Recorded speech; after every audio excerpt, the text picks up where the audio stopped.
The soft click of the door echoed through the room as Ibrahim Traoré stepped in. His eyes scanned the sterile, unnervingly clean environment, foreign and uncomfortable. She had promised it was nothing more than medicine, but his fingers tingled with a strange, inexplicable urgency. And then he found it. A small, sleek device hidden beneath the label, its faint glow pulsing in the dim light. His heart skipped a beat. Introduction and setup: Ibrahim Traoré. Once a man of unwavering resolve, now found himself drifting through a world full of shadows. The weight of leadership, the kind that meant sacrificing parts of his soul for a country in turmoil, had begun to fray his nerves. Burkina Faso was on the cusp of change, yet in the stillness of his personal life, he could not find solace.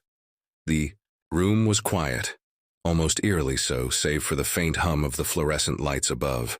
The woman Alima sat across from him, her eyes carefully avoiding his. Ibrahim's hand brushed over the object in his pocket, his mother's old coin, a token of a life long past. It had been his comfort through countless trials. Today, though, it felt heavier than ever. Alima, a woman of unassuming presence, had brought him this medicine, she said, to ease the strain of his recent days. He did not question her motives. She had always been kind, a trusted ally in these difficult times. But her quiet manner, her hesitation in handing him the bottle, there was something off.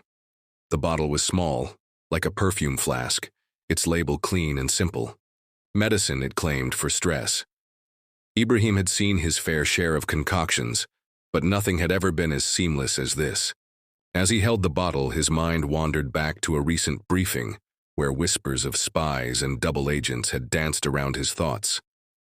Alima, sitting across from him, smiled faintly, but her smile did not reach her eyes.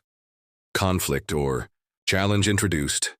Ibrahim, Alima said, her voice almost a whisper. I know this will help you. You've carried too much on your shoulders. Ibrahim nodded, his gaze still lingering on the bottle in his hands. Her words echoed in his ears, but his mind was elsewhere, sifting through the broken pieces of information that seemed to swirl together in a chaotic mess. His gut churned as the silence stretched between them. He started. But something in the air made him pause. It was like a presence in the room, an unspoken truth that his instincts were screaming at him to acknowledge. He gently twisted the cap open. Then it happened. His fingers brushed against something hard within the bottle. His heart thudded loudly in his chest. A small metallic object was embedded inside the medicine. Ibrahim froze.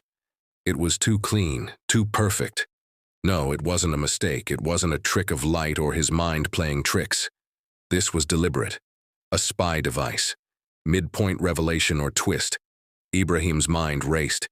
He knew this game all too well. As a leader, every day was a dance with deception. But this felt different. His country was under attack, not just from within, but from every corner of the globe. The players, the ones hidden in the shadows, they were close, too close. Alima's face had drained of color. She stammered, but her words were incoherent. Ibrahim's eyes met hers, cold and calculating. You didn't think I'd find it? He asked. His voice low, dangerous. Alima's silence told him everything he needed to know. This was no simple betrayal. This was a carefully orchestrated maneuver, one with deep roots stretching beyond her. I didn't want to, Ibrahim, she whispered, as if the truth had been strangling her for too long. But they threatened my family. They said you were a danger to everything we've worked for. The truth hit him like a blow to the chest.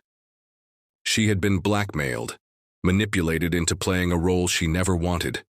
Yet, as the pieces fell into place, Ibrahim realized the full scope of the trap. They weren't just watching him, they were trying to break him from within. Climax. Emotional breakthrough. Ibrahim's hand clenched the spy device, his fingers trembling as a mixture of anger and hurt surged through him. He had trusted her. He had trusted so many who had come to him with promises of loyalty. Why? He asked, his voice shaking with the weight of the years spent fighting for trust. Alima looked at him, her eyes brimming with tears. I never wanted this for you. I never wanted to betray you, Ibrahim. But I had no choice. The room was thick with tension. Ibrahim's mind raced as he tried to comprehend what was happening. But one thing became crystal clear. This wasn't just about him. This was about a larger scheme, a game that had been set into motion long before this day. Suddenly, his heart softened. He saw in her the same brokenness, the same battle for survival. She wasn't the enemy. The real enemy was the one who had used her as a pawn. Ibrahim stood up, his chest tight with emotion. His hand reached out, not in anger, but with an offer of redemption. You're not alone, Alima. You don't have to carry this burden by yourself. She hesitated, her body trembling as the weight of her own guilt nearly crushed her.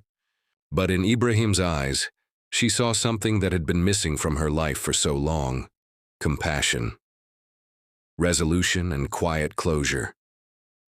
Alima looked at the device one last time before Ibrahim gently placed it in his pocket. She had confessed, and now it was time for him to make a choice, not just for himself, but for the future of his country. They stood in the silence that followed, the hum of the fluorescent lights above, the smell of the sterile room, and the steady pulse of the city outside. It wasn't a happy ending, but it was a beginning. And as Ibrahim walked toward the door, Alima stood behind him, a glimmer of hope in her eyes. Perhaps, just perhaps, the beginning of healing for both of them. Call to action.